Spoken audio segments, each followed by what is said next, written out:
دنیا human tragedy. آپ کو معلوم ہے گوتم بدھ کیا بپتا پڑی تھی اس پر کہ شہزادہ تھا کپل وستو کا، محل میں رہتا تھا، جوان بیوی تھی، ایک بچہ بھی، بیٹا وہ بھی تھا. جوان بیوی کو اور بیٹے کو چھوڑ کر جنگلوں میں نکل گیا. کیوں؟ اس نے دیکھا دنیا میں دکھ بہت ہے. کہیں وہ دیکھا اس نے اندھا ایک آدمی ہے، وہ ٹھوکریں کھا رہا، گر رہا. کہیں دیکھا کسی کا بچہ جو ہے عالم نزع میں ہے، کوئی کچھ نہیں کر سکتا، رو رہے پیٹ رہے. کہیں دیکھا جنازہ جا رہا، کندھے کے اوپر رکھ کر لے جا رہے. تو اس کے فکر کا مرکزی نقطہ کیا ہے؟ سروم دکھم، یہاں تو دکھ ہی دکھ ہے اور کچھ نہیں ہے. اس دکھ سے سیلویشن حاصل کرنے کے لیے وہ نکل گئے. اب کیا اسے ملا کیا نہیں ملا اسے چھوڑ دیجیے، لیکن ایک مثال تو ہے. محل کی زندگی چھوڑ کر، جوان بیوی کو چھوڑ کر، ایک چھوٹے بچے کو چھوڑ کر انسان نکلا ہے باہر. ان الانسان لفی خسر. دنیا کے اندر یہ تکالیف دیکھ کر اتنا متاثر ہو گیا، تو آخرت کی تکالیف وہ تو بہت بڑی ہے، بہت بڑی ہے، بہت بڑی ہے. قرآن مجید کے ہر صفحے کے اوپر جہنم کے کوئی نہ کوئی مناظر دکھا دیے گئے. کیا کھانے کو ملے گا؟ زقوم، جو پیٹ میں جائے گا تو کھولے گا جیسے کہ پانی کھول رہا ہو، اور پھر اس پر پیاس لگے گی تو حمیم ملے گا، گرم پانی یا پیپ، اور زخم کا دھون ملے گا. حضور کو شب معراج میں جو دکھائے گئے مناظر، عذاب کس کس طور سے انسانوں کو ہوگا. وَالْعَصْرِ إِنَّ الْإِنسَانَ لَفِي خُسْرٍ. اور میں عرض کر چکا ہوں خسرن ہے یہاں، الخسر نہیں ہے. الخسر ہوتا تو کوئی خاص خسارہ. خسرن یہ قاعدہ ہے عربی زبان میں، تنکیر نکرہ جو آتا ہے تفخیم کے لیے آتا ہے. بہت بڑا خسارہ، بہت بڑا گھاٹا. اب جو اس سے استثناء کی 4 شرائط ہیں ان کو سمجھیے. سب سے پہلے ایمان. اب یہاں تو ایک لفظ آیا ایمان. اللہ پر ایمان، رسولوں پر ایمان، آخری رسول اور آخری نبی پر ایمان، کتابوں پر ایمان اور آخری کتاب قرآن پر ایمان، بعث بعد الموت پر ایمان، حساب کتاب پر ایمان، جزا و سزا پر ایمان، جنت اور دوزخ پر ایمان. یہ ایمانیات ہے. میں نے عرض کیا تھا یہ ایک عنوان ہے. کتنی لمبی لمبی بحثیں قرآن مجید میں ان میں سے ہر ایک چیز کے بارے میں آئی ہیں مکی صورتوں کے. لیکن اس وقت جو بات میں آپ کو بتانا چاہتا ہوں، وقت کم ہے، اس ایمان کے 2 لیول سمجھ لیجئے، یا 2 قسمیں سمجھ لیجئے، یا 2 ایسپیکٹ سمجھ لیجئے. اور یہ مجھے امید ہے کہ بہت سے حضرات نے بچپن میں یاد کیا ہوگا ایمان مجمل.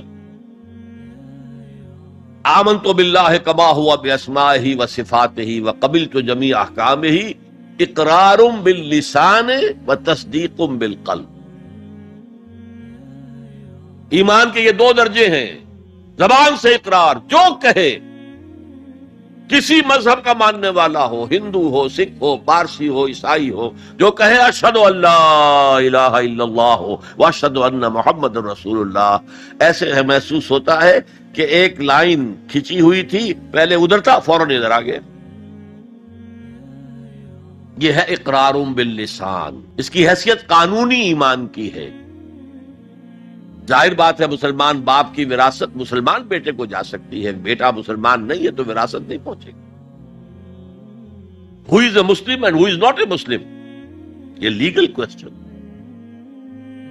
مسلمان ریاستوں کے اندر دستور میں ہوگا کہ یہاں ہیڈ آف دی اسٹیٹ مسلمان ہوگا، تو کتنا بڑا لیگل کوسچن ہے کہ کون ہے واقعی مسلمان کون نہیں ہے. تو بہت اہم ہے. لیکن اس کا سارا معاملہ اس دنیا تک ہے کہ ہم ایک دوسرے کو مسلمان سمجھیں. میں اپنی بیٹی نکاح میں دے سکتا ہوں کسی مسلمان کو۔ اصل ایمان کیا ہے؟ تصدیق بالقلب، جب دل میں اتر جائے، دل میں کھپ جائے، وہ ہے اصل ایمان۔ ہم دنیا میں اس کو زیر بحث لا نہیں سکتے، ہمارے پاس کوئی آلہ نہیں ہے دل میں اتار کر دیکھ لیں ایمان ہے کہ نہیں ہے، کوئی نہیں۔ الیکٹروکارڈیوگرام کر لیجئے، یہ تو پتہ چل جائے گا کہ اس میٹنگ کے اندر کچھ جو ہے irregularity ہے۔ اینجیو پلاسٹی کر دیجئے، معلوم ہو جائے گا کہ اتنی وینز بلاکڈ ہے۔ بس دل میں ایمان ہے یا نہیں، اس کا کوئی ذریعہ ہمارے پاس نہیں۔ لہذا دنیا میں ہم ایمان پر بحث ہی نہیں کر سکتے۔ ہم کسی کے بارے میں یہ نہیں کہہ سکتے یہ صاحب ایمان ہے اور یہ نہیں ہے۔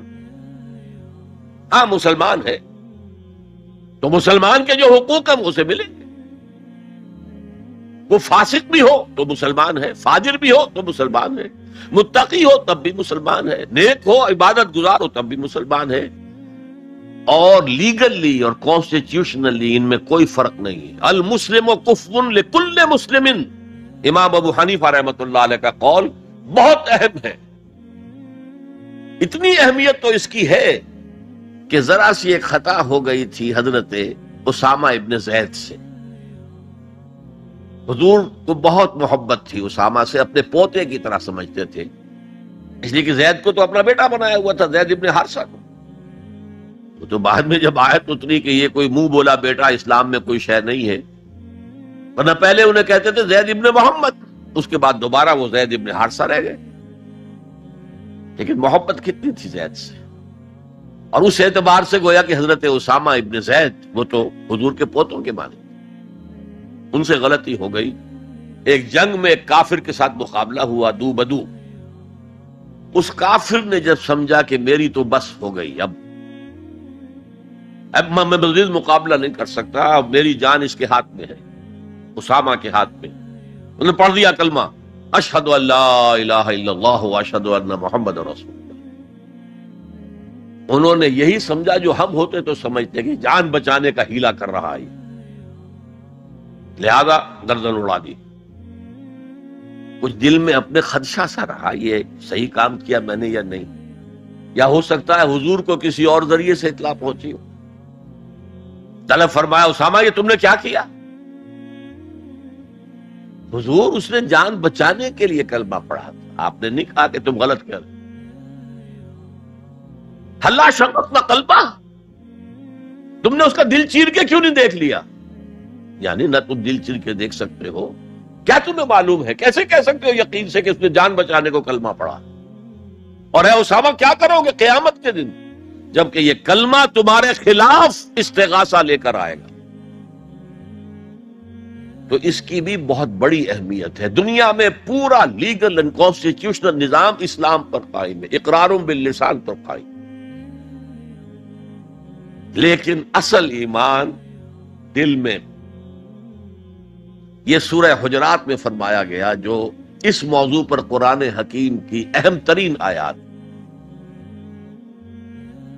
آیت نمبر 14 ہے یہ، قالت الاعراب آمنا قل لم تؤمنوا ولکن قولوا اسلمنا۔ اے نبی یہ بدو جو ہے یہ کہہ رہے ہیں ہم ایمان لے آئے، دعویٰ کر رہے ہیں ایمان کا، آپ ان سے کہہ دیجئے تم ایمان ہرگز نہیں لائے ہو، یوں کہو کہ ہم مسلمان ہو گئے ہیں، ہم نے اطاعت قبول کر لی۔ وَلَمَّا يَدْخُلِ الْإِيمَانُ فِي قُلُوبِكُمْ، ابھی تک ایمان تمہارے دلوں میں داخل نہیں ہوا۔ اللہ تو کہہ سکتا ہے نا۔ یہ کون سے بدو تھے اصل میں جان لیجئے، اذا جاء نصر اللہ والفتح ورأیت الناس يدخلون فی دین اللہ افواجا، جب حضور کو آخری فتح حاصل ہو گئی تو اب تمام قبیلوں نے باہم مشورہ کیا اپنی اپنی جگہ پر، it's no use resisting now, اب ہم مزید جو ہے محمد کا راستہ روک نہیں سکتے صلی اللہ علیہ وسلم، چلو چلیں، اور چل کر اسلام لے آئے۔ اب اس وقت جو اسلام لائے لوگ، ان کی تین حالتیں ہو سکتی تھی، ایک تو یہ کہ واقعی ایمان دیانت کے ساتھ، شعور کے ساتھ، خلوص کے ساتھ ایمان لائے تو وہ مومن ہو گئے، اور ایسا بھی ہو سکتا ہے کچھ لوگوں نے سوچا کہ اب تو ہمارا بس جو ہے نہیں چل رہا ہے، ابھی تو دبک جاؤ ذرا، پھر موقع کا انتظار کر کے کھڑے ہوں گے دوبارہ اور پھر ہم ان کو ختم کر دیں گے، جیسے کہ ہوا حضور کے انتقال کے بعد کتنے بڑے بڑے فتنے اٹھے، جھوٹے نبی کھڑے ہو گئے، مانعین زکوٰۃ کھڑے ہو گئے۔ تیسرا کہ نہ تو مثبت طور پر ان کے دلوں میں ایمان تھا، نہ منفی طور پر دھوکہ دینا مقصود تھا، بس ٹھیک ہے سب جا رہے ہیں ہم بھی ایمان لے آتے ہیں، نہ ایمان نہ نفاق۔ وہ پہلے جنہوں نے دھوکہ دینے کے لیے اور ٹائم گین کرنے کے لیے اور اس لیے کہ اب ہمارا بس نہیں چل رہا ہے، پھر دیکھیں گے، پھر کھڑے ہوں گے، جو انہوں نے یہ کیا وہ منافق۔ جو صدق کے دل سے ایمان لائے وہ مومن، درمیان میں وہ جو رہ گئے وہ مسلم تو ہے، منافق بھی نہیں ہے، مومن بھی نہیں۔ اس بحث پر ایک عنوان قائم کیا ہے امام ابن تیمیہ نے، اثبات الاسلام بغیر الایمان، بغیر ایمان کے اسلام کا اثبات۔ اس لیے کہ جب قرآن یہ کہہ رہا ہے قالت الاعراب آمنا قل لم تؤمنوا ولكن قولوا اسلمنا ولما يدخل الايمان في قلوبكم، لیکن اگر تم اللہ اور اس کے رسول کی اطاعت کرتے رہے تو ہم تمہارے اعمال میں سے کچھ کمی نہیں کریں گے۔ اس کا مطلب کیا ہوا؟ منافق تو نہ ہوئے، اگر منافق ہوتے تو منافق کا تو کوئی عمل قبول نہیں، لہذا نہ مومن نہ منافق بلکہ مسلم، صرف مسلم، صرف مسلم۔ آج کے مسلمانوں کا آپ اگر جائزہ لیں، تجزیہ کریں، عظیم اکثریت 1,00,000 میں سے 99,999 اس کیٹیگری میں فال کریں گے۔ ایمان کہاں ہے؟ یقین کہاں ہے؟ ہر شخص اپنے گریبان میں جھانکے مرنے کے بعد جی اٹھنے کا یقین ہے؟ کیا یقین ہے کہ اصل زندگی آخرت کی زندگی ہے؟ وَإِنَّ الدَّارَ الْآخِرَةَ لَهِيَ الْحَيَوَانُ۔ یقین ہے؟ یقین ہے کہ یہ قرآن اللہ کا کلام ہے؟ سورہ واقعہ کی آیات، أَفَبِهَذَا الْحَدِيثِ أَنْتُمْ مُدْهِنُونَ وَتَجْعَلُونَ رِزْقَكُمْ أَنَّكُمْ تُكَذِّبُونَ۔ تم اپنے عمل سے قرآن کی تکذیب کر رہے ہو، کہتے تو ہو قرآن اللہ کا کلام ہے، ہمارا عقیدہ ہے، اللہ نے سود کو حرام کیا، تم سودی کاروبار کر رہے ہو۔ ما آمن بالقرآن من استحل محارمہ، کوئی ایمان نہیں ہے قرآن پر اس شخص کا جس نے اللہ کی حرام کردہ شے، قرآن کی حرام کردہ شے کو اپنے لیے جائز ٹھہرا لیا۔ تو یہ ایمان ہے اصل میں وہ شے جو دل میں داخل ہو جائے۔ چنانچہ یہاں تو نفی کی گئی نا اس کی، تم اپنے آپ کو مسلمان کہہ سکتے ہو، مومن نہیں کہہ سکتے۔ لیکن صحابہ کرام جو سچے اور پکے مومن تھے ان کے بارے میں کیا فرمایا؟ وَلَكِنَّ اللَّهَ حَبَّبَ إِلَيْكُمُ الْإِيمَانَ وَزَيَّنَهُ فِي قُلُوبِكُمْ، اللہ نے تمہارے نزدیک ایمان کو محبوب کر دیا ہے اور اسے تمہارے دلوں کے اندر کھبا دیا ہے، مزین کر دیا ہے، منور کر دیا ہے تمہارے دلوں کو۔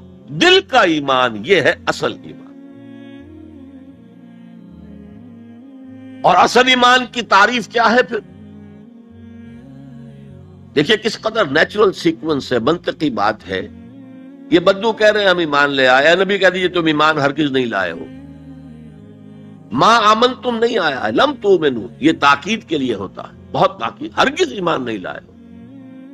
ولیکن قولوا اسلمنا، بلکہ کہو کہ ہم اسلام لے آئے ہیں، ہم نے اطاعت قبول کر دی۔ ولما يدخل الايمان في قلوبكم، ابھی تب ایمان تمہارے دلوں میں داخل نہیں آیا۔ وَإِن تُطِيعُوا اللَّهَ وَرَسُولَهُ لَا يَلِدْكُم مِّنْ أَعْمَالِكُمْ شَيْئًا إِنَّ اللَّهَ غَفُورٌ رَّحِيمٌ۔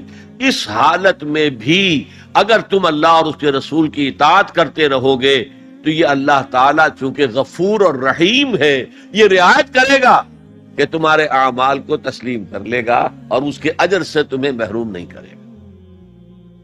لیکن اصل سیکوینس جو میں بتا رہا تھا، اب اس آیت کے نتیجے میں سوال پیدا ہو گیا نا، ڈیفائن ایمان، is iman. We want to be accepted as Mu'mins. تو بتایا جائے ایمان کیا ہے، اس کے تقاضے کیا ہے۔ کانٹیکسٹ کے اعتبار سے یہ قرآن مجید کی اہم ترین آیت ہے ایمان کو ڈیفائن کرنے کے۔ انما المؤمنون الذین آمنوا باللہ ورسولہ ثم لم یرتابوا وجاہدوا باموالہم وانفسہم فی سبیل اللہ۔ مومن تو صرف وہ ہے جو ایمان لائے اللہ پر، اس کے رسول پر، پھر شک میں ہرگز نہیں پڑے، یقین کی کیفیت ہو گئی۔ ابھی آپ نے سورہ تکاثر سنی تھی، عین الیقین، علم الیقین، ایک تیسرا درجہ اور ہے حق الیقین۔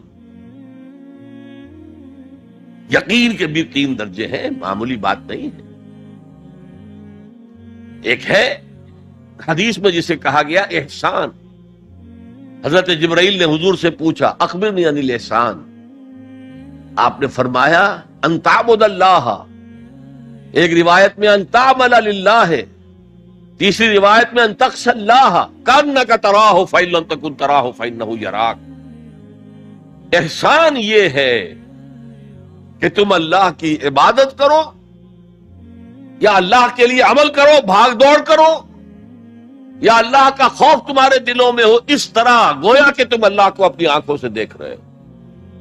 یہ احسان، یقین کا وہ درجہ۔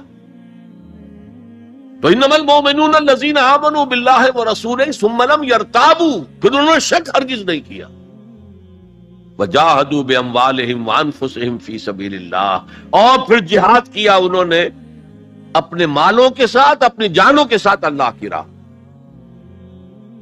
یہ ذرا تفصیل طلب مسئلہ ہے، جہاد سے مراد کیا ہے، کسی اور موقع پر انشاءاللہ اس پر روشنی ڈالوں گا۔ لیکن اس وقت موضوع کے اعتبار سے کیا بات تھی کہ ایمان کے 2 درجے ہیں، ایک ایمان قانونی ہے جو اقرار باللسان پر مبنی ہے، ایک ایمان حقیقی ہے جو قلبی یقین سے عبارت ہے۔ اب ایک نیا مسئلہ سامنے آتا ہے، آیا اعمال ایمان کا حصہ ہیں یا ایمان پر مستضاد کوئی حقیقت ہے اعمال صالحہ؟ کیونکہ اگلی شرط کیا ہے، وَعَمِلُوا الصَّالِحَاتِ إِلَّا الَّذِينَ آمَنُوا وَعَمِلُوا الصَّالِحَاتِ۔ اب اس میں آپ کو شاید حیرت بھی ہوگی، ہمارے 2 سب سے بڑے امام اس میں بالکل متضاد آراء رکھتے ہیں۔ امام ابو حنیفہ کہتے ہیں عمل ایمان کا حصہ نہیں ہے، وہ ایک علیحدہ ایڈیشنل چیز، اور وہ نہ گھٹتا ہے نہ بڑھتا ہے، ایک سٹیٹ میں رہتا ہے۔ یہ ہے رئیس الفقہاء اور سید المحدثین امام بخاری کہتے ہیں الایمان قول وعمل وَيَزِيدُ وَيَنْقُصُ، ہے نا متضاد بات؟ ایمان تو قول اور عمل کے مجموعے کا نام ہے،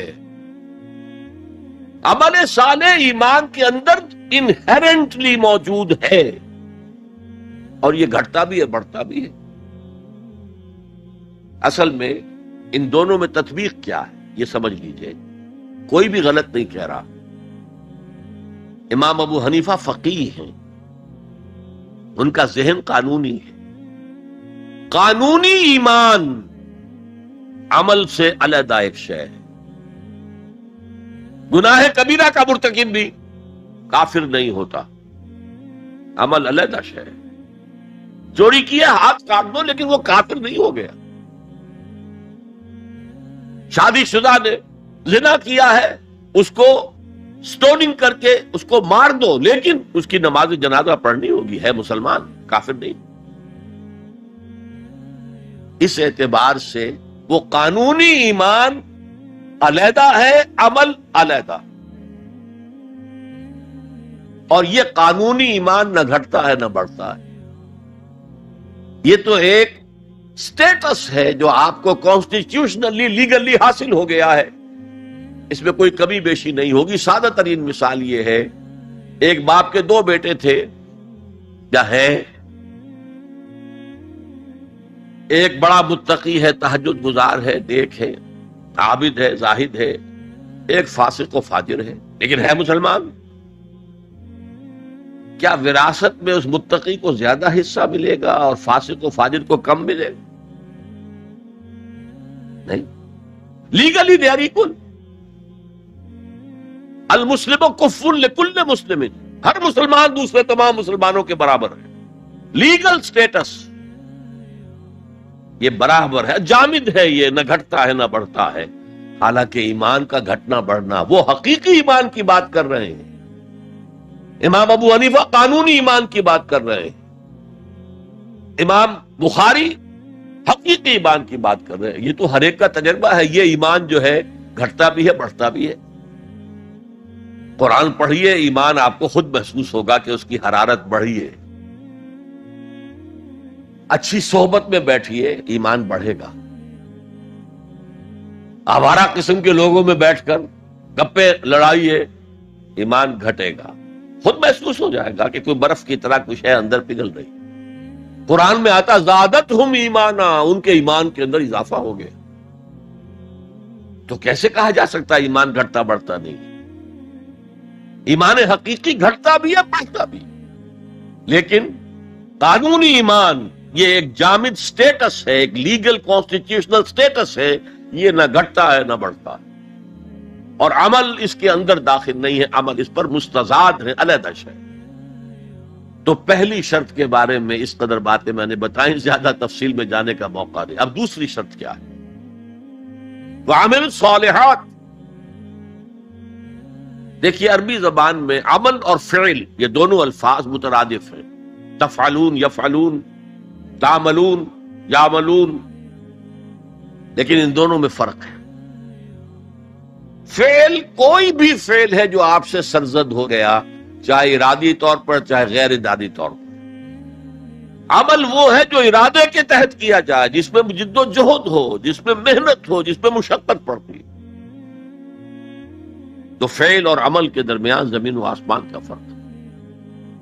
عمل محنت چاہتا ہے، جد و جہد چاہتا ہے، سعی چاہتا ہے. اور صالح سے مراد کیا ہے؟ باصلاحیت، جس میں گرو کرنے کی صلاحیت ہو. صالح اس عمل صالح جس سے کہ انسانی شخصیت نشو و نما پائے، اس کی انٹرنل پرسنالٹی، اقبال کے اصطلاح میں اس کی خودی، اس کی انا، اس کی ایگو، اس کی روحانی شخصیت ترقی پائے، نشو و نما پائے، بلندی پر جائے، اس مقام کو حاصل کرنے کی کوشش کرے کہ جس مقام پر اللہ نے انسان کو پیدا کیا تھا. والتین والزیتون وطور سینین وہذا البلد الامین لقد خلقنا الانسان فی احسن تقویم. بہترین سطح پر پیدا کیا، مسجود ملائک بنایا، اپنا خلیفہ قرار دیا. ثم رددناہ اسفل سافلین، پھر نیچوں میں سب سے نیچے پھینک دیا. فرشتے ہم سے اونچے، جنات بھی ہم سے اونچے. جنات کہاں کہاں تک جاتے ہیں؟ میرا یہ خیال ہے کہ کم سے کم سولر سسٹم تک تو جنات کی رسائی ہے. آگے ہے یا نہیں میں نہیں کہہ سکتا. لیکن یہ انسان اب محنت کرے گا. نیچے اگر پھینک دیا گیا تھا الا الذین آمنوا وعملوا الصالحات، جو ایمان لائیں گے اور نیک عمل کریں گے وہ پھر ریگین کر لیں گے اپنے اس مقام کو جس مقام پر انہیں اصلاً پیدا کیا گیا. اور جو لوگ اس مقام کو حاصل نہیں کر سکتے ان کے بارے میں قرآن کہتا ہے اولئک کالانعام، سورہ اعراف میں، یہ چوپایوں کے مانند ہیں، حیوانات ہیں. بل ہم اضل، بلکہ ان سے بھی گئے گزرے. کیوں؟ حیوان کو جس سطح پر پیدا کیا گیا اس پر اپنی زندگی گزار رہا ہے. اس سے اوپر کی کوئی صلاحیت دی ہی نہیں گئی. انسان کو لقد خلقنا الانسان فی احسن تقویم، اگر انسان حیوان کی سطح پر گر جائے جیسے کہ آج گر چکا ہے تو وہ حیوانات سے بدتر. اولئک کالانعام بل ہم اضل لہم قلوب لا یفقہون بہا لہم اعین لا یبصرون بہا لہم آذان لا یسمعون بہا، ان کا دل ہے اس سے غور نہیں کرتے، آنکھیں ہیں ان سے دیکھتے نہیں ہیں، کان ہیں ان سے سنتے نہیں ہیں۔ کیا ابو جہل آنکھ سے نہیں دیکھتا تھا؟ کیا ابو جہل کان سے نہیں سنتا تھا؟ یہ وہ انر شخصیت ہے آپ کی، وہ روحانی شخصیت ہے آپ کی، جو دیکھتی ہے بغیر ان آنکھوں کے، جو سنتی ہے بغیر ان کانوں کے، جو غور و فکر کرتی ہے اس عقل سے نہیں بلکہ اس قلب سے۔ تو اللہ نے تو سب کچھ دیا تھا، ہر ایک میں وہ روح پھونکی ہوئی ہے، لیکن یہ لوگ اپنی اس روح سے بیگانہ ہو گئے ہیں، بھول گئے ہیں کہ ہمارے اندر کوئی ڈیوائن ایلیمنٹ بھی ہے، ڈیوائن سپارک۔ یہ لفظ جو ہے مغربی فلسفے میں استعمال ہوتا ہے، ڈیوائن سپارک، ایک شعلہ ملکوتی ہمارے اندر ہے، انہوں نے بھی دیکھا ہے۔ لیکن آج کا انسان خاص طور پر ڈارون کے نظریے کے پھیلاؤ کی وجہ سے، یہ نظریہ بایولوجی کے میدان کا نظریہ تھا اور بایولوجی کے میدان میں اسے تقریباً ریجیکٹ کیا جا چکا ہے، لیکن سوشل سائنسز میں اس طرح پرمیٹ کر چکا ہے، سوشالوجی میں، سائیکالوجی میں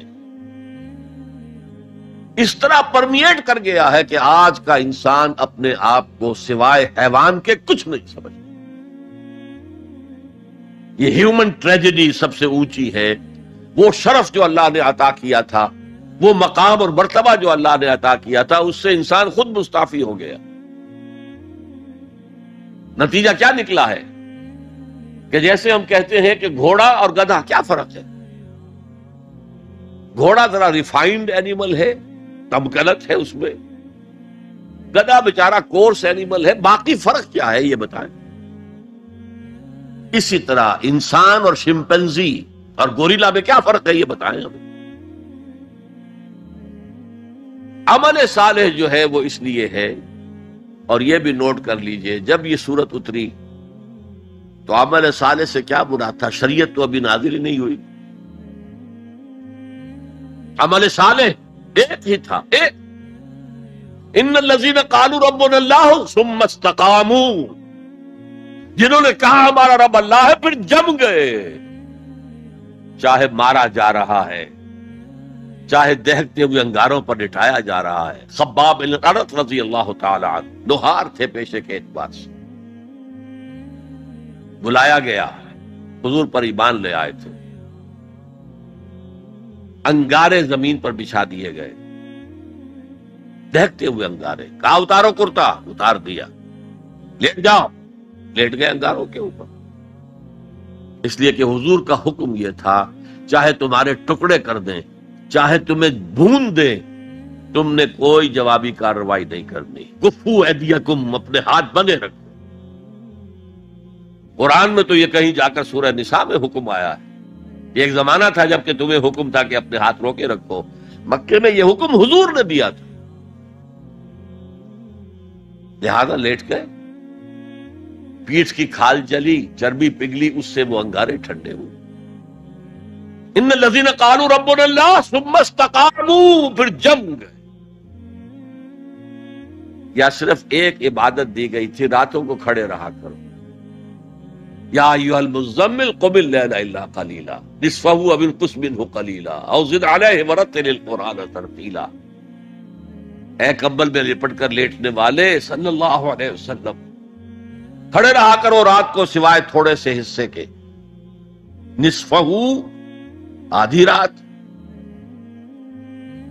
اب انقص منہ قلیلا، یا اس میں سے کچھ کم کر لو تو ایک تہائی رات، اور زد علیہ، یا آدھی رات پر اور اضافہ کرو تو دو تہائی رات، اور قرآن پڑھتے رہو پڑھتے رہو پڑھتے رہو پڑھتے رہو۔ حالانکہ قرآن کتنا نازل ہوا تھا ابھی؟ کیا یہ 30 پارے موجود تھے؟ جو چند آیتیں اتری ہیں، repeat and repeat and repeat and repeat, hammer them down into your heart and brain۔ یہ عبادت تھی، باقی نہ ابھی 5 وقتہ نماز ہے، نہ روزہ ہے، کوئی شے نہیں، نہ سود حرام ہے، نہ شراب حرام ہے، تو عامل الصالحات اب ہمارے سامنے جب آئیں گے تو اس کے دو حصے ہیں. ایک بیسک ہیومن موریلٹی، وہ چیزیں جو تمام ادیان، تمام مذاہب، تمام فلسفوں کے اندر مشترک ہیں. جھوٹ بولنا برا ہے، سچ بولنا اچھا ہے. وعدہ پورا کرنا اچھا ہے، وعدہ خلافی کرنا برا ہے. کسی کی ضرورت پوری کر دینا اچھا ہے اور کسی کو جھڑک دینا برا ہے.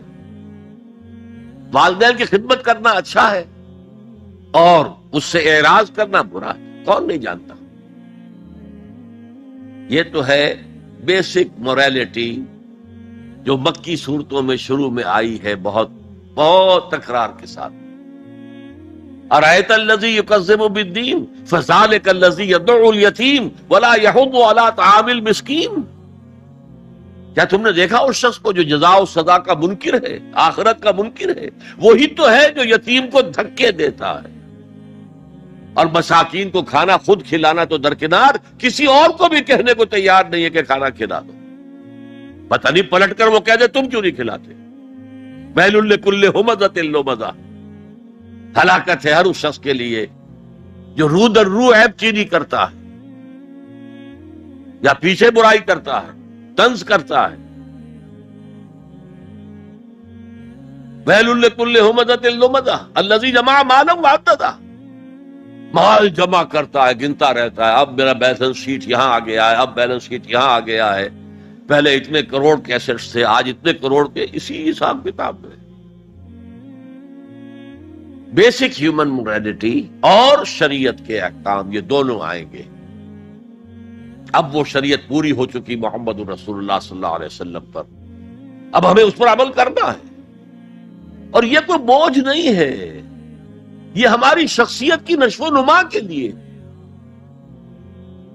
میں ایک مثال دیا کرتا ہوں. آپ کسی پہاڑی اسٹیشن کی طرف جا رہے ہوں، گرما کا صدر مقام کوئی ہوتے ہیں پہاڑی، شملہ ہوتا تھا کبھی، تو آپ دیکھیں گے سڑک پر جا بجا نشانات لگے ہوئے، یہاں سپیڈ کم کر لو ورنہ ٹرن ایسا آ رہا ہے کہ ہو سکتا ہے کہ سپیڈ کم نہ ہو تو تمہاری گاڑی جو ہے وہ سیدھی کھائی میں جائے. تو یہ جو کوشنز ہیں یہ اس کی بھلائی کے لیے ہے. آدمی کہ خامخواہ ہمارے اوپر پابندی لگا رکھی ہے، یہ نہیں، تمہاری بھلائی کے لیے. شریعت تمہاری بھلائی کے لیے، تمہاری شخصیت کے صحیح نشو و نما کے لیے، تاکہ تم اس مقام پر پہنچ جاؤ جس مقام پر کہ اللہ تعالیٰ نے تمہیں پیدا کیا تھا. والتین والزیتون وطور سینین وہذا البلد الامین لقد خلقنا الانسان فی احسن تقویم. اچھا اب ذرا چند احادیث سن لیجئے. حقیقی ایمان کے اعتبار سے میں نے آپ کو بتایا امام بخاری کے نزدیک عمل علیحدہ نہیں ہے، ایمان کا جز ہے، اور بے شمار احادیث اس پر دلالت کرتی ہیں. حضور فرماتے ہیں صلی اللہ علیہ وسلم واللہ لا یؤمنو واللہ لا یؤمنو واللہ لا یؤمنو، خدا کی قسم فلاں شخص مومن نہیں ہے، خدا کی قسم وہ مومن نہیں ہے، خدا کی قسم وہ مومن نہیں. صحابہ لرز گئے، کانپ گئے. کون ہے بدبخت اور شقی جس کے بارے میں اللہ کے رسول 3 مرتبہ اللہ کی قسم کھا کر کہہ رہے کہ وہ مومن نہیں؟ پوچھا گیا من یا رسول اللہ، اللہ کے رسول کون؟ فرمایا الذی لا یامن جارہ بوائقہ، وہ شخص جس کی ایذا رسانی سے اس کا پڑوسی امن میں نہیں ہے، چین میں نہیں. کیسے سیپریٹ کریں گے ایمان کو عمل سے؟ ہے کوئی آری جو کاٹ دے ان کو علیحدہ علیحدہ کر دے؟ لیکن یہ حقیقی ایمان کی بات ہے، قانونی ایمان کی بات نہیں ہے. ویسے یہ تو کوئی گناہ کبیرہ بھی نہیں، یہ تو کج خلقی ہے نہ صرف، لیکن اس کے اوپر 3 دفعہ قسم کھائی جا رہی ہے مومن نہیں ہے، نہیں ہے، نہیں. فرمایا لا یزنی الزانی حین یزنی وہو مومن، کوئی زانی حالت ایمان میں زنا نہیں کرتا. وہ ایمان 2 کوڑی کا نہیں کہ جو دل میں موجود ہو اور پھر کوئی شخص زنا کرے، تو کیا قیمت ہے اس ایمان کی؟ 2 کوڑی نہیں. ولا یسرق السارق حین یسرق وہو مومن، اور نہ ہی کوئی چور جب چوری کرتا ہے تو وہ مومن ہوتا ہے. وَلَا يَشْرَبُ الْخَمْرَ حِينَ يَشْرَبُ وَهُوَ مُؤْمِنٌ، اور نہ کوئی شرابی شراب پیتا ہے تو اس وقت مومن ہوتا ہے، مومن نہیں ہوتا. ہاں توبہ کرے تو ایمان واپس آ جائے. إِلَّا الَّذِينَ تَابُوا وَآمَنُوا وَعَمِلُوا الصَّالِحَاتِ وَعَمِلَ عَمَلًا صَالِحًا فَأُولَٰئِكَ يُبَدِّلُ اللَّهُ سَيِّئَاتِهِمْ حَسَنَاتٍ. ہاں جو گناہ کرنے کے بعد توبہ کریں اور ایمان لائیں، تجدید ایمان کریں، اس لیے کہ گناہ کی وجہ سے ایمان زائل ہو گیا. ویسے بعض احادیث سے یہ بھی معلوم ہوتا ہے کہ جب وہ گناہ کر رہا ہے اس وقت وہ ایمان دل سے نکل جاتا ہے، لیکن ایک پرندے کے مانند اس کے سر پر چکر لگاتا رہتا ہے. جب گناہ سے فارغ ہو جاتا ہے تو ایمان واپس آ جاتا ہے. یہ اللہ کا بڑا فضل اور کرم ہے. جیسے کہ وہاں کہا گیا تھا کہ ایمان تو نہیں لائے ہو پھر بھی وَإِن تُطِيعُوا اللَّهَ وَرَسُولَهُ لَا يَلِدْكُم مِّنْ أَعْمَالِكُمْ شَيْئًا إِنَّ اللَّهَ غَفُورٌ رَحِيمٌ. اگرچہ تم مومن نہیں ہو لیکن اس حالت میں بھی اگر تم اللہ کی اور اس کے رسول کی اطاعت کرتے رہو گے تو اللہ تمہارے اعمال کے اجر و ثواب میں کوئی کمی نہیں کرے گا. کیوں؟ اللہ غفور ہے، رحیم ہے. یہ اس کی شان غفاری، شان رحیمی کا صدقہ ہے. اسی طرح منطق تو یہ چاہتی ہے کہ گناہ کے بعد جب تک توبہ نہ کی جائے ایمان نہ آئے دل میں دوبارہ. اور ایک آیت جو میں نے آپ کو سورہ فرقان کی سنائی اس سے بھی یہ متبادر ہوتا ہے. لیکن بعض احادیث سے معلوم ہوتا ہے اور ہمارے ہاں اہل سنت کا عقیدہ یہی ہے کہ جب گناہ سے وہ فارغ ہو جاتا ہے تو ایمان جو ہے پھر دل میں آ جاتا ہے. لیکن ایمان اور عمل صالح کا چولی دامن کے ساتھ ہے، آپ علیحدہ نہیں کر سکتے. ایک اور حدیث حضرت انس رضی اللہ تعالی عنہ فرماتے ہیں، جو 9 برس تک حضور کے خادم خاص رہے، جو فرماتے ہیں قلما خطبنا رسول اللہ صلی اللہ علیہ وسلم الا قال لا ایمان لمن لا امانۃ له ولا دین لمن لا عہد له. شاذ ہی کبھی ایسا ہوا ہوگا کہ حضور نے ہمیں کوئی خطبہ ارشاد فرمایا اور اس میں یہ الفاظ نہیں کہے، گویا کہ ہمیشہ اپنے خطبے میں یہ حدیث بیان کرتے تھے آپ. جس شخص میں امانت داری کا وصف نہیں ہے اس کا کوئی ایمان نہیں. کیٹیگوریکل سٹیٹمنٹ ہے، کوئی ایمان نہیں. اور جس شخص میں ایفائے عہد کا مادہ نہیں اس کا کوئی دین نہیں. دین تو نام ہے، آپ عہد کرتے ہیں اللہ سے ایاک نعبد و ایاک نستعین، اے اللہ ہم تیری ہی بندگی کرتے ہیں اور کرتے رہیں گے، اور اے اللہ ہم تجھ ہی سے مدد مانگتے ہیں اور مانگتے رہیں گے. جو شخص چھوٹی چھوٹی باتوں میں وعدہ خلافی کرے وہ اتنے بڑے وعدے کو نبھائے گا جو پوری زندگی کے اوپر حاوی ہے. تو یہ نوٹ کر لیجئے، لیگل لیول پر، لیگل ایمان کے لیول پر ایمان علیحدہ، عمل علیحدہ. حقیقی لیول پر، قلبی ایمان والے لیول پر ایمان اور عمل صالح گتھے ہوئے ہیں، چولی دامن کا ساتھ ہے، ان کو ایک دوسرے سے جدا کرنا مشکل. اب آئیے تیسری شرط، وَتَوَاصَوْا بِالْحَقِّ. انہوں نے آپس میں یا بہت زیادہ شدت کے ساتھ، باب تفاعل کے اندر 2 خواص ہیں، مل جل کر کوئی کام کرنا یا مبالغہ ہوتا ہے، بہت شدت سے وہ کام کرنا. میں ان دونوں کے اعتبار سے ترجمہ کروں گا. اور وصیت کا لفظ آتا ہے ہمارے ہاں جب کوئی شخص مرتے ہوئے جو بات کہتا ہے، اہم ترین بات جو سمجھے گا وہی تو کہے گا. وہ لوگ آپس میں ایک دوسرے کو حق کی نصیحت کرتے ہیں یا وہ عوام الناس کو حق کی وصیت کرتے ہیں بڑی شدت کے ساتھ. دونوں ترجمے ہو گئے. یہ عمل صالح اور ایمان کا لازمی تیسرا نتیجہ ہے. دیکھیے فزیکل لا بھی یہ ہے، اگر کہیں بھٹی ہے آگ کی تو اس سے حرارت ماحول میں نفوذ کرے گی. اگر برف کی سل رکھی ہوئی ہے تو اسے برودت، ٹھنڈک ماحول میں پھیلے گی۔ اگر کسی میں عمل صالح اور ایمان ہے تو ممکن نہیں ہے کہ اس کی ذات سے نیکی کا پھیلاؤ نہ ہو، نیکی اس کی ذات سے نہ نکلے، نہ دوسروں تک پہنچے۔ It's a physical phenomenon. Number 2، یہ شرافت اور مروت کا تقاضا ہے۔ اگر آپ کو اللہ نے ہدایت دی ہے، شیئر اٹ ود ادرس۔ شرافت، مروت۔ حضور نے فرمایا لا یؤمن احدکم حتی یحب لاخیہ ما یحب لنفسہ۔ تم میں سے کوئی شخص مومن نہیں ہو سکتا جب تک کہ وہ اپنے بھائی کے لیے بھی وہی بات پسند نہ کرے جو اپنے لیے پسند ہے۔ اگر تم اسلام لے آئے ہو، ایمان لائے ہو، نیک عمل کر لیے، بھائی اپنے بھائیوں تک پہنچاؤ جن سے تمہیں محبت ہے، جن کے ساتھ خلوص ہے، جن کے ساتھ اخلاص ہے۔ یہ دوسری بنیاد ہے کہ ایمان اور عمل صالح سے تواصی بالحق خود بخود برآمد ہو۔ اور ایک تیسری بات ہے حمیت، غیرت۔ میں یہاں آپ کو ایک حدیث سنا رہا ہوں۔ ایک طویل عرصے تک اپنے زمانہ طالب علمی میں یہ حدیث خطبہ جمعہ میں سنتا رہا۔ مولانا تھانوی رحمت اللہ علیہ نے جو خطبات جمعہ مرتب کی ان میں یہ حدیث ہے۔ حضور ارشاد فرماتے ہیں اوحى اللہ عز وجل الی جبرائیل علیہ الصلوۃ والسلام ان اقلب مدینۃ کذا وکذا باہلھا۔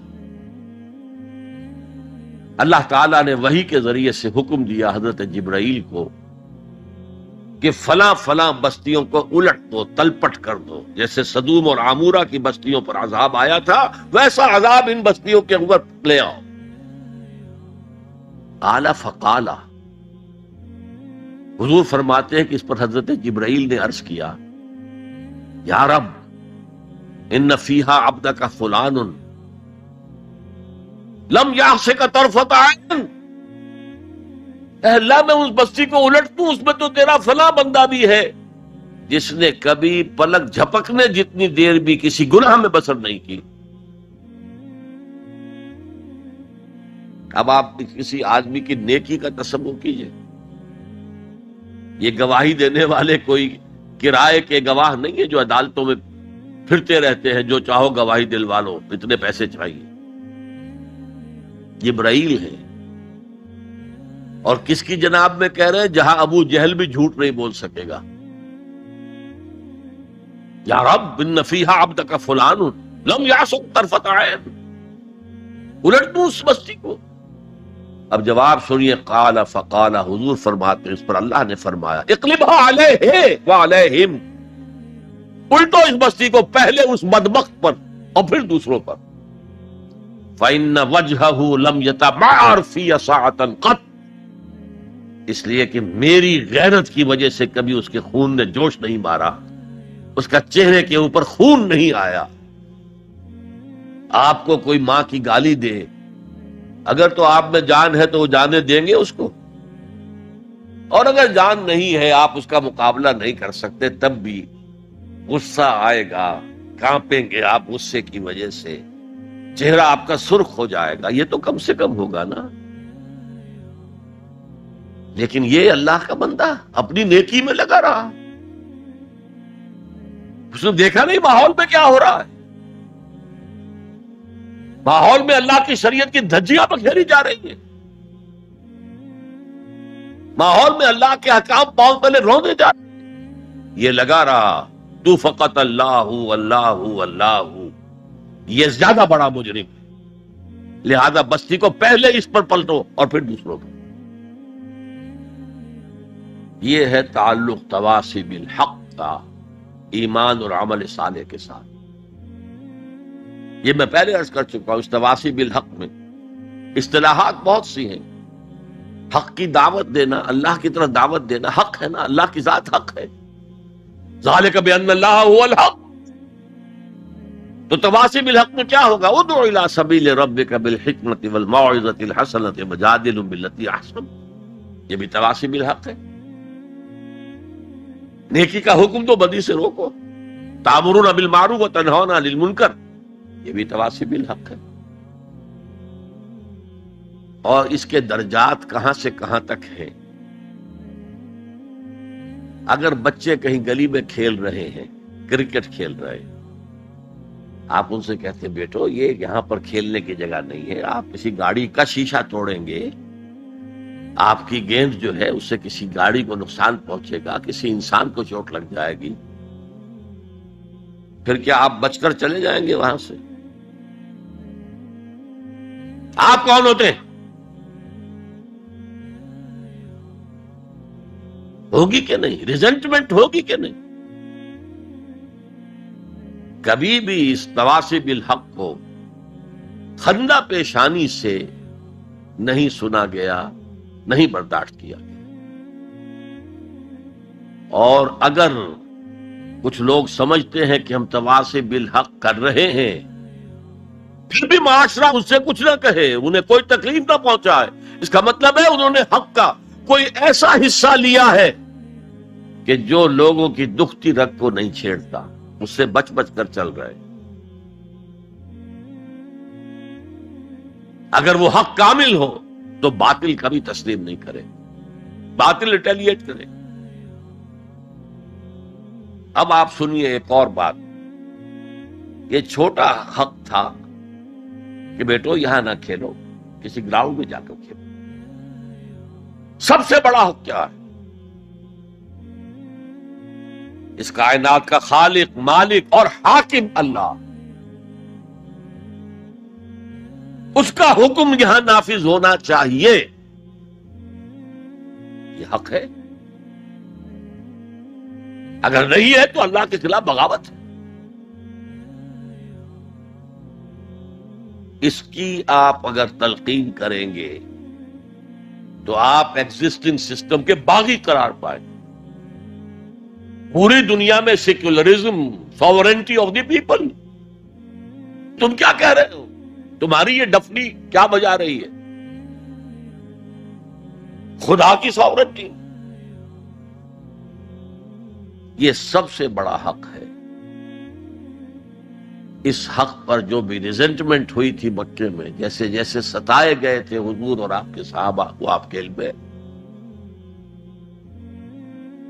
اگر تواصی بالحق ہو رہا اور ریزنٹمنٹ نہ ہو تو پھر آپ حق کی تعلیم نہیں دے رہے، اس کے کسی ایسے جز کی دے رہے ہیں کہ جس سے کسی کو کوئی نقصان نہ پہنچتا۔ بس یہ کوئی جینٹل مین ایگریمنٹ ہے آپ کا وقت کے نظام کے ساتھ، ہم تمہیں چھیڑیں گے نہیں، باقی ہمیں واز کہنے دو، کہہ جاؤ۔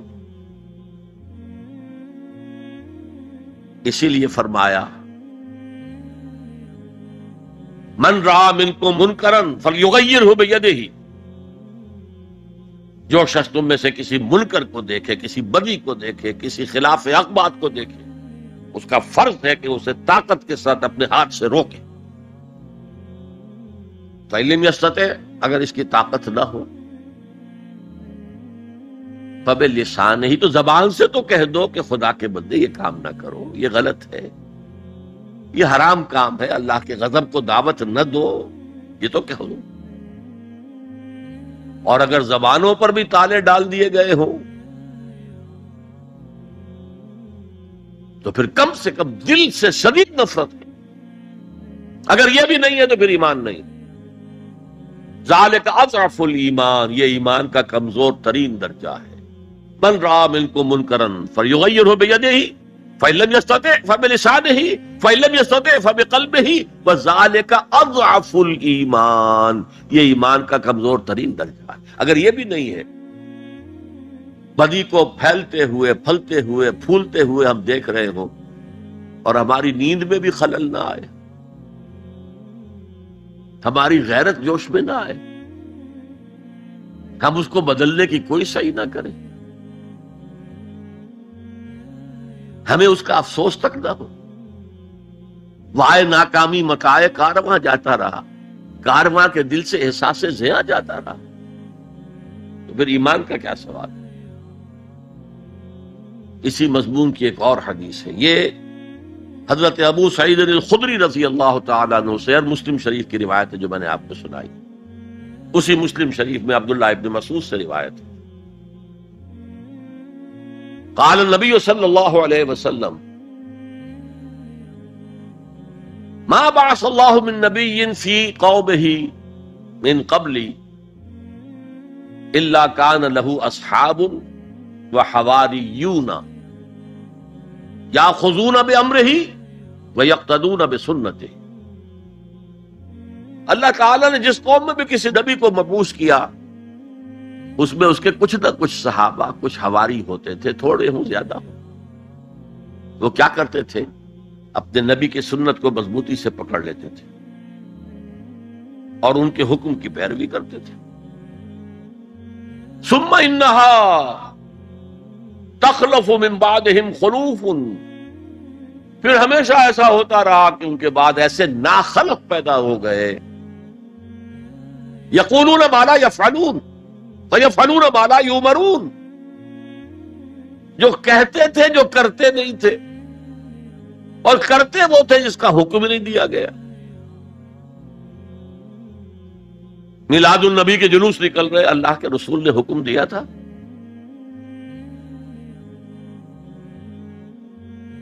کرتے وہ ہیں جس کا حکم نہیں دیا گیا۔ یفعلون ما لا یؤمرون ویقولون ما لا یفعلون، اور کہتے وہ ہیں جو کرتے نہیں ہیں۔ اب سنیے، فمن جاہدہم بیدہ فہو مومن، جو ایسے لوگوں کے خلاف مسلمان ہوں گے نا وہ، ثم انہا تخلف من بعدہم خلوف، یہ غیر مسلموں کی بات نہیں ہو رہی ہے، مسلمانوں کی، مسلمان حکمران آئے ایسے۔ فمن جاہدہم بیدہ فہو مومن، جو کوئی ان کے خلاف جہاد کرے گا ہاتھ سے، طاقت سے، وہ مومن ہوگا۔ ومن جاہدہم بلسانہ فہو مومن، اور جو ان سے جہاد کرے گا زبان سے، وہ مومن ہوگا۔ ومن جاہدہم بقلبہ فہو مومن، جو دل سے جہاد کرے گا، یعنی دل سے شدید نفرت رکھے گا، فہو مومن، وہ بھی مومن ہوگا۔ ولیس وراء ذلک من الایمان حبۃ خردل، اس کے بعد تو ایمان رائی کے دانے کے برابر بھی نہیں۔ یہ ہے تواصی بالحق، حق کی وصیت کرنا۔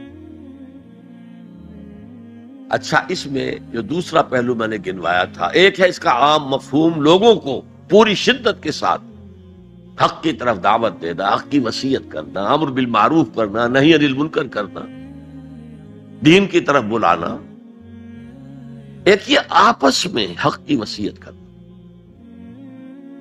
یہاں سے تصور ابھرتا ہے کہ جو لوگ ایمان اور عمل صالح کی وادیوں میں سے گزر رہے ہوں، انہیں ایک جماعتی شکل میں ہونا چاہیے، اور اس جماعت کی روح ہونی چاہیے تواصی بالحق۔ آپ کا ایک بھائی غلطی کر رہا ہے، روکیے اس کو۔ آپ کا ایک ساتھی اس کی کچھ ہمت جواب دے رہی ہے، اس کو حوصلہ دیجئے، اس کو بڑھائیے۔ یہ تواصی بالحق نہیں ہوگا تو جماعتی زندگی جو ہے وہ کمزور ہوتی چلی جائے۔ اس کو مولانا فراہی رحمت اللہ علیہ نے لکھا ہے کہ اس تواصی سے پہلے تو ایک جماعتی زندگی لازم آتی ہے، اور پھر نظام خلافت کا قیام لازم آتا ہے۔ اس لیے کہ ایک کام ہے یہ تواصی بالحق کا جو ہم اپنے معاشرے میں کریں، ایک ہے اس کا کام جو پوری عالمی سطح پر ہو۔ یہ عالمی سطح پر کون کرے گا؟ جب خلافت کا نظام قائم ہوگا تب وہ عالمی سطح پر ہو۔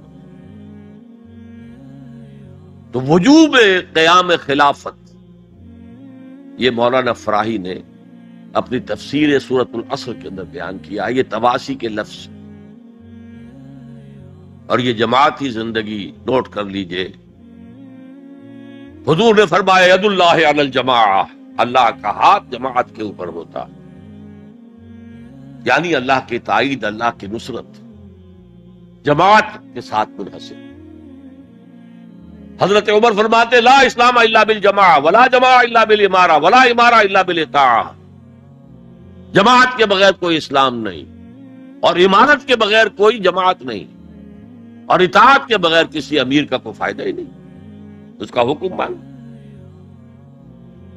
تو تواصی بالحق کے ضمن میں ایک اجتماعی زندگی ناگزیر ہے، اسے ایک بڑے پیمانے پر کرنے کے لیے، اور سب سے بڑا پیمانہ کیا ہوگا؟ خلافت راشدہ کا نظام کہیں قائم ہو، تاکہ وہ پوری دنیا میں تواصی بالحق اس کا فریضہ سر انجام دے۔ اس لیے کہ حضور کی بعثت جو ہے وہ صرف اہل عرب کی طرف نہیں تھی، وما ارسلناک الا کافۃ للناس بشیرا ونذیرا، اے محمد ہم نے نہیں بھیجا ہے آپ کو مگر تمام انسانوں کے لیے بشیر اور نذیر بنا کر۔